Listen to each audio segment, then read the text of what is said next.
East Bengal management ISL এর সব থেকে খারাপ ম্যানেজমেন্টের মধ্যে একটা এবং একমাত্র ম্যানেজমেন্টও বলা যায়। মোহামেডানও এই লিস্টে রয়েছে, তবে ইস্ট বেঙ্গল তার উপর একেবারে টপে দাঁড়িয়ে রয়েছে। ইস্ট বেঙ্গল ম্যানেজমেন্টকে আইএসএল এর সব থেকে রোস্ট ম্যানেজমেন্ট লাস্ট ভিডিওতে বলেছিলাম, এবং সেখানে দাঁড়িয়ে কিছু মানুষের হয়তো জিনিসটা একটু খারাপই লেগেছিল যে অবশ্যই প্রিয় টিমের সম্পর্কে কোনো কথা বললে সেটা সবারই খারাপ লাগে, বাট ভাই এটা সত্যিই খারাপ।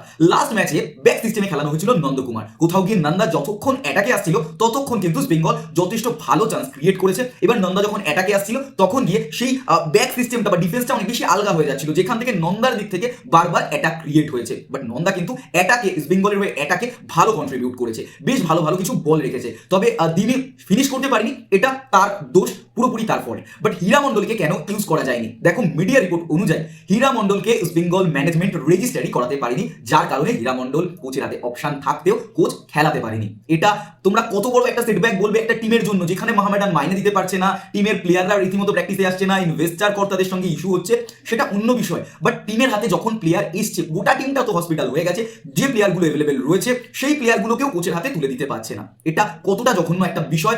As a Bengal working committee এটা নিয়ে কতটা কি ভাবছে, বা তারা এই জিনিসটা নিয়ে সুর চড়িয়ে আদেও স্বীকার করবে কিনা, সেটা কিন্তু একটা দেখার বিষয় রয়েছে।